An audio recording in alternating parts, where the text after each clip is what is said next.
Hello friends, आज मैं फिर से स्वागत करता हूं आप सभी लोगों का मेरे YouTube channel British institute Karera में, जहां पर आज हम सीखने वाले हैं ग्रामर का, इंग्लिश ग्रामर का एक ऐसा शानदार टॉपिक जिसे हम नरेशन के नाम से जानते हैं और साथ ही साथ इसको डायरेक्ट और इनडायरेक्ट भी कहते हैं।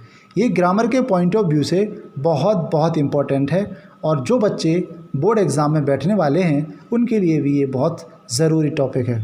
चलिए देर नहीं करते हैं, शुरू करते हैं। सबसे पहले आपने देखा हेडिंग नरेशन। चलिए इसमें जो डायरेक्ट और इनडायरेक्ट जो दो वर्ड आए हैं उनका क्या मतलब है ये जानते हैं।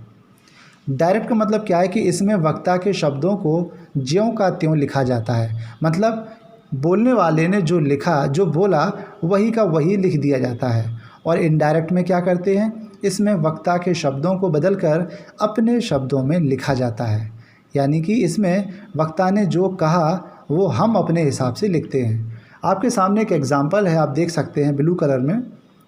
एग्ज़ाम्पल है राम सैड टू मी, यानी राम ने मुझसे कहा I want to go now, मैं अभी जाना चाहता हूँ। यानी राम ने कहा I want to go now, यानी जो आई वर्ड है वो राम के लिए आया है।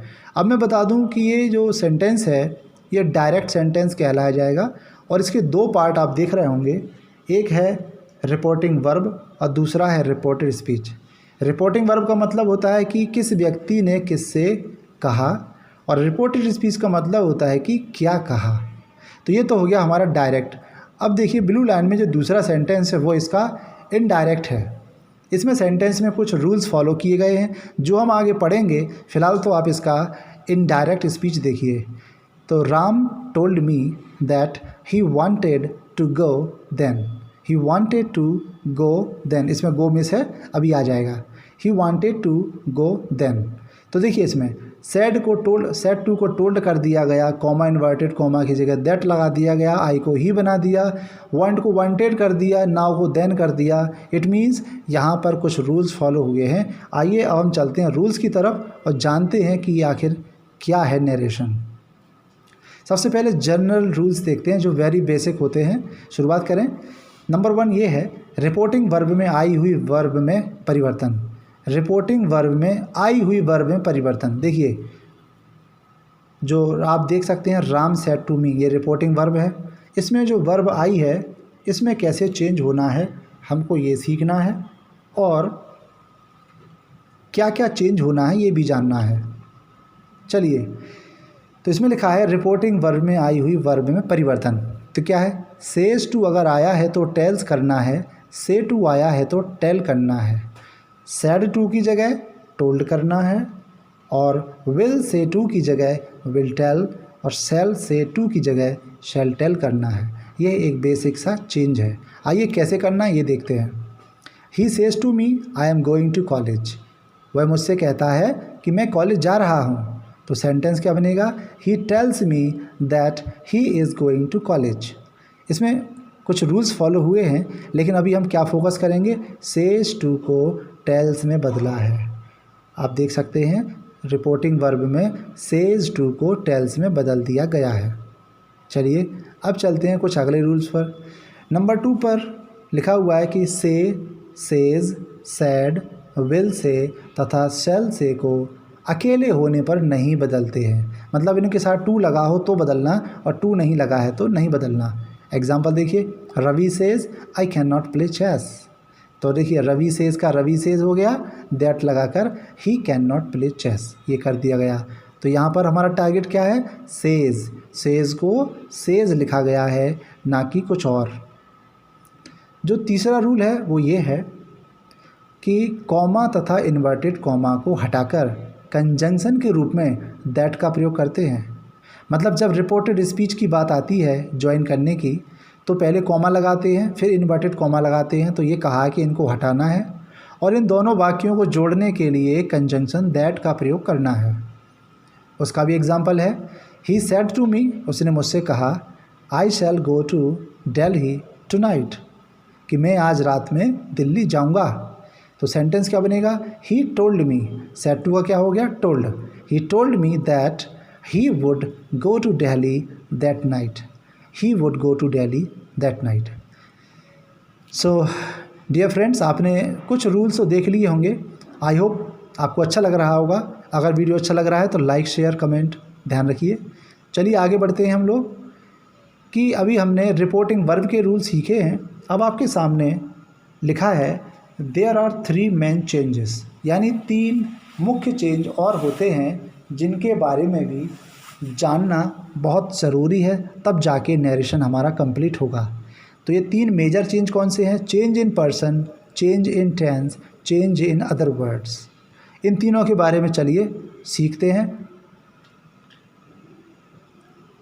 देखिए, सबसे पहला रूल था चेंज इन पर्सन। तो पर्सन चेंज के नियमों को समझने के लिए निम्न टेबल को देख लें पहले। ये हमारी पर्सन चेंज करने की टेबल है, यानी पर्सन की टेबल है, जहाँ पर हमने प्रोनाउन को 3 कैटेगरी में बांटा है, first person, second person, third person. यहाँ पर प्रोनाउन का subjective case, possessive case, adjective case और रिफ्लेक्सिव प्रोनाउन के रूप में भी प्रोनाउन को लिखा है। तो हमें ध्यान क्या रखना है कि फर्स्ट पर्सन में कौन कौन से वर्ड आते हैं। तो पहला है आई और वी। आई और वी के साथ उसकी पूरी फैमिली इसके साथ में फर्स्ट पर्सन की ही कहलाती है। सेकंड पर्सन में आता है यू, यू की फैमिली योर, यू, योरसेल्फ, ये सारे वर्ड होते हैं। और थर्ड पर्सन में ही, सी, इट, दे या फिर कोई नाम भी आ सकता है, वो थर्ड पर्सन कैटेगरी का शब्द कहलाता है और उसकी भी फैमिली है, जिनका इस्तेमाल नरेशन में अलग अलग तरीके से किया जाएगा। ये तो हो गई हमारी पर्सनल प्रोनाउन की टेबल। अब आइए हम सीखते हैं कि पर्सन को बदलना कैसे है, किस तरीके से हमें प्रोनाउंस में चेंज करने हैं। तो रूल नंबर 1, रिपोर्टेड स्पीच में आए हुए फर्स्ट पर्सन प्रोनाउन को रिपोर्टिंग वर्ब के सब्जेक्ट से बदला जाता है। मतलब रिपोर्टेड स्पीच जो होगी इसके अंदर, वहाँ पर आई और वी से रिलेटेड या उसकी फैमिली से रिलेटेड कोई भी वर्ड होगा तो उसे हम रिपोर्टिंग वर्ब के सब्जेक्ट के आधार पर बदलेंगे। जैसा सब्जेक्ट होगा वैसा बदलाव होगा। रूल नंबर 2 है कि रिपोर्टेड स्पीच में आए हुए सेकंड पर्सन प्रोनाउन को रिपोर्टिंग वर्ब के ऑब्जेक्ट से बदला जाता है। मतलब यू हुआ, योर हुआ, योरसेल्फ हुआ, अगर ये वर्ड आते हैं तो रिपोर्टिंग वर्ब में जो ऑब्जेक्ट है उसके आधार पर बदला जाएगा। और रूल नंबर 3 ये है कि रिपोर्टेड स्पीच में आए हुए थर्ड पर्सन प्रोनाउन को नहीं बदला जाता। मतलब ही, शी, इट, दे या फिर कोई नाम है अगर, तो उनको ज्यों का त्यों लिख दिया जाता है, उसमें कोई चेंज नहीं करे जाते हैं। चलिए कुछ एग्जाम्पल से समझते हैं। एग्जाम्पल है he said I am reading my book. उसने कहा कि मैं अपनी किताब पढ़ रहा हूँ। तो देखिए इसका जो इनडायरेक्ट बना उसमें कुछ चेंज है। He said that he was reading his book. He said को ही सैड लिख दिया, कॉमा इन्वर्टेड कॉमा की जगह दैट लिख दिया। आई फर्स्ट पर्सन होता है इसीलिए इसको ही से बदल दिया। एम को वॉज कर दिया, ये टेंस का परिवर्तन है जो हम सीखेंगे भी। रीडिंग, रीडिंग से माई का हिज हो गया और बुक, बुक है थर्ड पर्सन वर्ड है इसलिए इसको ऐसा ही रखा जाएगा। सो बना he said that he was reading book. तो ये जो रूल्स और ये एग्जाम्पल है किस लिए? ख़ास तौर से पर्सन चेंज करने के लिए। अब हम बढ़ते हैं आगे अगले चेंज की तरफ जो है change in tense. Change in tense, इसके रूल्स क्या हैं देखते हैं। जब रिपोर्टिंग वर्ब प्रेजेंट या फ्यूचर टेंस में हो तो रिपोर्टेड स्पीच के टेंस में बदलाव नहीं होता है। बात को ज़रा ध्यान से समझना है हमको। रिपोर्टिंग वर्ब मतलब कि नरेशन का जो फर्स्ट पार्ट होता है वो रिपोर्टिंग वर्ब कहलाता है। तो रिपोर्टिंग वर्ब में अगर जो टेंस है वो प्रेजेंट या फ्यूचर होगा तो सामने जो स्पीच लिखी जाती है उसके टेंस में कोई बदलाव नहीं होगा। लेकिन यदि रूल नंबर 2 ये है कि यदि रिपोर्टिंग वर्ब पास्ट टेंस में हो तो फिर रिपोर्टेड स्पीच के टेंस में भी बदलाव किया जाएगा, वो भी निम्न प्रकार से जो आपके सामने टेबल है। यानी रिपोर्टिंग वर्ब पास्ट में है तो रिपोर्टेड स्पीच भी बदली जाएगी। देखिए आपके सामने एक टेबल है, डायरेक्ट और इनडायरेक्ट। डायरेक्ट में जो टेंस हैं उसके सामने उसकी हेल्पिंग वर्ब है, लेकिन जब इनडायरेक्ट इनडायरेक्ट बनाना होता है उस समय हम हेल्पिंग वर्ब किस टेंस से लेते हैं वो उसके ठीक सामने लिखा हुआ है। उदाहरण के तौर पर प्रेजेंट इंडेफिनिट टेंस में अगर एस या ई एस आया, डू या डज आया, तो हम पास्ट इंडेफिनिट टेंस की हेल्पिंग वर्ब डिड और अफर्मेटिव हुआ तो वर्ब की सेकंड फॉर्म का इस्तेमाल करेंगे। उसी प्रकार से प्रेजेंट कंटिन्यूअस, इसमें इज एम आर आता है, तो इनडायरेक्ट बनाते समय पास्ट कंटिन्यूअस के वॉज और वर का प्रयोग होगा। इसी तरीके से हैज़ या हैव को देखकर हैड का प्रयोग होगा, हैज़ बीन हैव बीन को देखकर हैड बीन का प्रयोग होगा।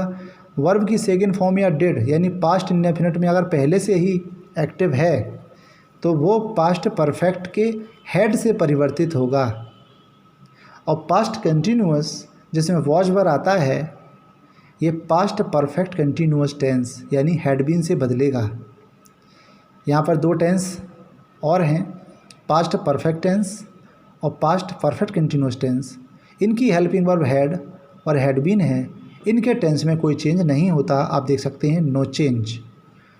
फिर बचते हैं कुछ और टेंस जैसे future indefinite tense, future continuous tense, future perfect tense, future perfect continuous. ये चार टेंस हैं जिनमें विल और shall, will be shall be, will have shall have और will have been shall have been आता है। तो अगर ये सारे वर्ड हैं तो इनडायरेक्ट स्पीच में विल के स्थान पर वुड और शैल के स्थान पर शुड, या यूँ कहो विल और शैल के स्थान पर वुड या शुड का प्रयोग कर दिया जाता है और नरेशन बनाया जाता है।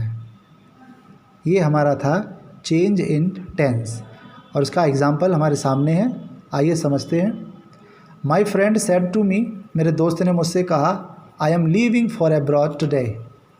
आई am leaving for abroad today, मेरे दोस्त ने मुझसे कहा कि मैं आज विदेश निकल रहा हूँ। तो इसका नरेशन बनेगा, my friend told me that he was leaving for abroad that day. He was leaving for abroad that day. I hope आप समझ रहे होंगे। बस इस वीडियो को बड़े ध्यान से देखते चलिए, धीरे धीरे करके हम पूरे नरेशन के सारे रूल्स हम सीख चुके होंगे।